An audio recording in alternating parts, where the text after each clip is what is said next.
জানিয়ে দিব এই মুহূর্তে আমাদের হাতে এসেছে বাংলাদেশের গুরুত্বপূর্ণ আপডেট সংবাদের শিরোনাম। শুরুতেই থাকছে আসিফ মাহফুজের বিরুদ্ধে দুর্নীতির অভিযোগ, তদন্তের দাবি। এবারে জানিয়ে দিব আমাদের নেতা শীঘ্রই আমাদের মাঝে আসছেন বলছে বিএনপি নেতা ফখরুল।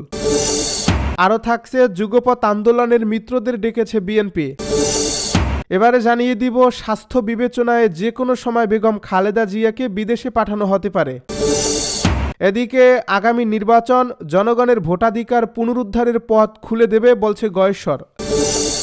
সব শেষে জানিয়ে দিব আসন নিয়ে বিরোধ মেটাতে মিত্রদের সঙ্গে বৈঠক ডেকেছে বিএনপি। এতক্ষণ শুনছিলেন হাতে থাকা আপডেট সংবাদের শিরোনাম, এবারে বিস্তারিত। তবে তার আগে অনুরোধ রইল ভিডিওটিতে একটি লাইক এবং কমেন্ট করে জানিয়ে দিন ভিডিও সম্পর্কে আপনার মূল্যবান মতামত। আরও জানিয়ে দিন ভিডিওটি কোথা থেকে দেখছেন বা কোন জেলা থেকে দেখছেন।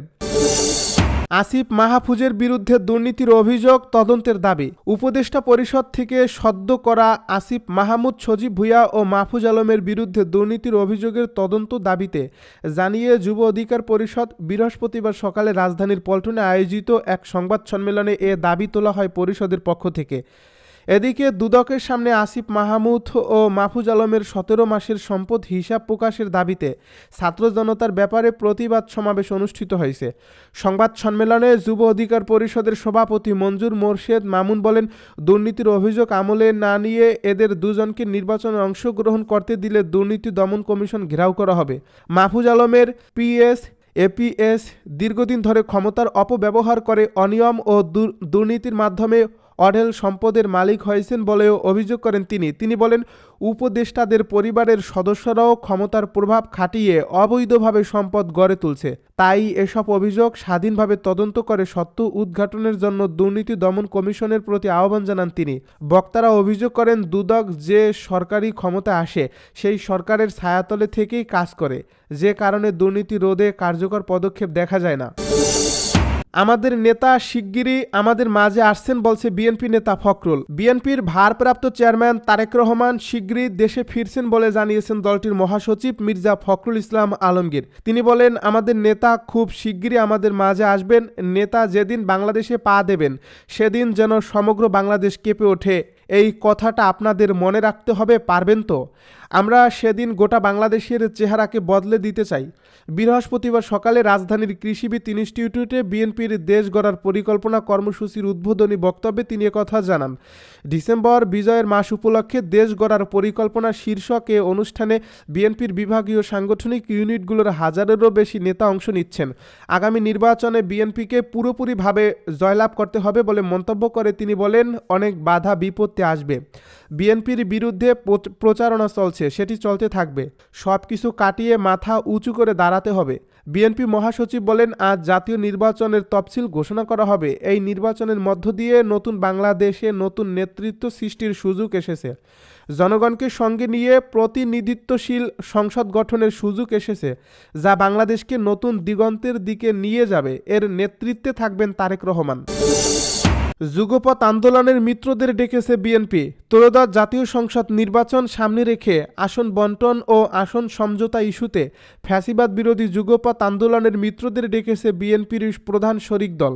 বৃহস্পতিবার রাত 7টায় রাজধানীর গুলশানে চেয়ারপারসনের রাজনৈতিক কার্যালয়ে এই আন্দোলনের শরিক দল ও জোট গণতন্ত্র মঞ্চ, 12 দলীয় জোট, জাতীয়তাবাদী সমমনা জোট, গণ অধিকার পরিষদ ও গণফোরামের সঙ্গে বিএনপির গুরুত্বপূর্ণ বৈঠক অনুষ্ঠিত হবে। দল ও জোট সময়ের শীর্ষ নেতারা এই বৈঠকে অংশ নেবেন। জোট সূত্রে এ তথ্য জানা গেছে। আসন বন্টন বা আসন সমঝোতা ইস্যুতে বিএনপির সঙ্গে মিত্রদের এক ধরনের দূরত্ব বা টানাপোড়েন তৈরি হয়েছে। এ পর্যন্ত 2 দফায় 272 আসনে দলীয় প্রার্থিতা ঘোষণা করেছে বিএনপি। এর মধ্যে অন্তত 6টি আসনে জোট ও দলের গুরুত্বপূর্ণ নেতারা মনোনয়ন প্রত্যাশী ছিলেন, তবে তাদের কাউকে আসন ছাড়েনি বিএনপি। জানা গেছে, আসন বন্টনের ক্ষেত্রে সংশোধিত আরপিওর বিষয়টি ভাবাচ্ছে বিএনপিকে। তাছাড়া পরিবর্তিত পরিস্থিতিতে নির্বাচনী মাঠে জামায়াতে ইসলামীকেই বিএনপির প্রধান প্রতিদ্বন্দ্বী মনে করা হচ্ছে। তাই প্রতিদ্বন্দ্বী দলের প্রার্থী এবং আরপিও বিবেচনায় নিয়ে কেবল বিজয়ী হতে পারার মতো মিত্রদের আসন ছাড়ার সিদ্ধান্ত নিয়েছে বিএনপি। স্বাস্থ্য বিবেচনায় যে কোনো সময় খালেদা জিয়াকে বিদেশে পাঠানো হতে পারে। রাজধানীর বসুন্ধরার এভারকেয়ার হাসপাতালের করোনারি কেয়ার ইউনিটে চিকিৎসাধীন সাবেক প্রধানমন্ত্রী বিএনপির চেয়ারপারসন বেগম খালেদা জিয়ার শারীরিক অবস্থার উন্নতি হওয়ায় অ্যাডভান্স ট্রিটমেন্টের জন্য তাকে লন্ডন নেওয়া হতে পারে। বেগম খালেদা জিয়ার ব্যক্তিগত চিকিৎসক অধ্যাপক AZM জাহিদ হোসেন গতকাল বুধবার রাতে এভারকেয়ারের সামনে এক সংবাদ সম্মেলনে আরও জানান, দেশি ও বিদেশি চিকিৎসকরা তার চিকিৎসা চালিয়ে যাচ্ছেন, তার স্বাস্থ্যের অবস্থা কিছুটা উন্নতির দিকে আছে। তিনি বলেন, মেডিকেল সায়েন্সের ভাষায় বেগম খালেদা জিয়া চিকিৎসা নিতে পারছেন। স্বাস্থ্য বিবেচনায় বেগম খালেদা জিয়াকে যে কোনো সময় দেশের বাইরে নেওয়া হতে পারে, তবে এই মুহূর্তে নির্দিষ্ট তারিখ বলা যাচ্ছে না। অধ্যাপক AZM জাহিদ হোসেন বলেন, বেগম খালেদা জিয়ার সুচিকিৎসা নিশ্চিতে কাজ করছেন মেডিকেল বোর্ডের সদস্যরা। এভারকেয়ারে সর্বোচ্চ চিকিৎসা পাচ্ছেন বেগম খালেদা জিয়া। লন্ডন থেকে তারেক রহমান সার্বক্ষণিক খোঁজ নিচ্ছেন। সকল রাজনৈতিক দলের নেতারা তার স্বাস্থ্যের খোঁজ রাখছেন। তিনি বলেন, সোশ্যাল মিডিয়ায় নানা রকম কথা বলা হয়, তবে চিকিৎসকদের ছাড়া কারোর কথায় তথ্য প্রচার না করার অনুরোধ থাকবে।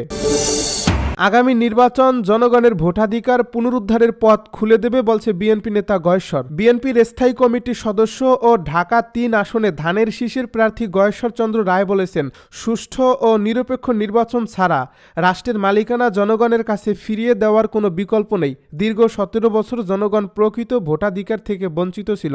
গণতন্ত্র টিকিয়ে রাখতে হলে জনগণের অংশগ্রহণ অপরিহার্য। বুধবার বিকেলে নারায়ণগঞ্জের জিনজিরা ইউনিয়নের বিভিন্ন পাড়া মহল্লায় নির্বাচনী গণসংযোগকালে তিনি এসব কথা বলেন। গয়েশ্বর চন্দ্র রায় বলেন, দেশে রাজনৈতিক পরিবর্তনের মূল শক্তি হলো জনগণ। জনগণ জেগে উঠলে কোনো শক্তিই তাদের গণতান্ত্রিক অধিকার দমন করতে পারে না। আগামী ফেব্রুয়ারির প্রথম সপ্তাহে বাংলাদেশে একটি ঐতিহাসিক নির্বাচন অনুষ্ঠিত হবে, যা জনগণের ভোটাধিকার পুনরুদ্ধারের পথ খুলে দেবে।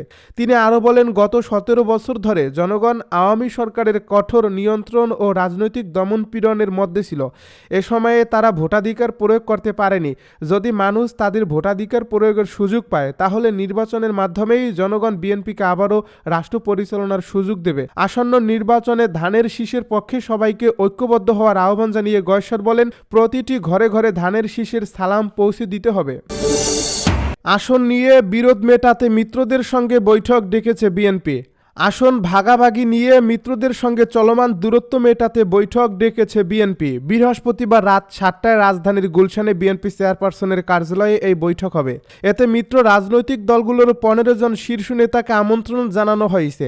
তারা ৫ দলীয় জোট গণতন্ত্র মঞ্চ, ১২ দলীয় জোট গণ অধিকার পরিষদ, জাতীয়তাবাদী সমমনা জোট ও গণফোরামের শীর্ষ নেতা।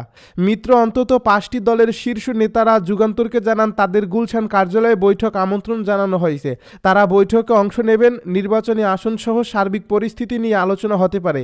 এই বৈঠকে বিএনপির পক্ষ থেকে মহাসচিব মির্জা ফখরুল ইসলাম আলমগীর সহ কয়েকজন নেতা থাকার কথা রয়েছে।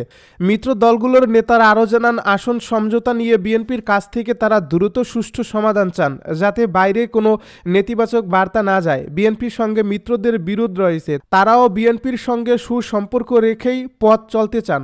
এর আগে আসন নিয়ে মতবিরোধের মধ্যেই বুধবার একটা বৈঠক করেন মিত্ররা। বিকাল রাজধানীর নয়াপল্টনে নাগরিক ঐক্যের কার্যালয়ে এই বৈঠকে ১৯টি দলের শীর্ষ নেতারা অংশ নেন। এ বৈঠকে আসন নিয়ে বিএনপির প্রতি ক্ষুব্ধ প্রতিক্রিয়া ব্যক্ত করেন মিত্ররা। সিদ্ধান্ত হয় বিএনপির সঙ্গে শিগগিরই তাদের বৈঠকে বসার।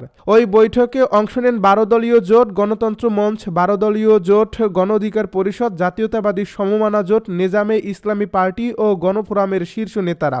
এসব দল ও জোট বিএনপির সঙ্গে যুগপৎ আন্দোলনে ছিল। মিত্র রাজনৈতিক দলের শীর্ষ নেতাদের মধ্যে ছিলেন মাহমুদুর রহমান মান্না, সাইফুল হক, জোনায়েদ সাকি সহ ৫ দলের শীর্ষ নেতারা।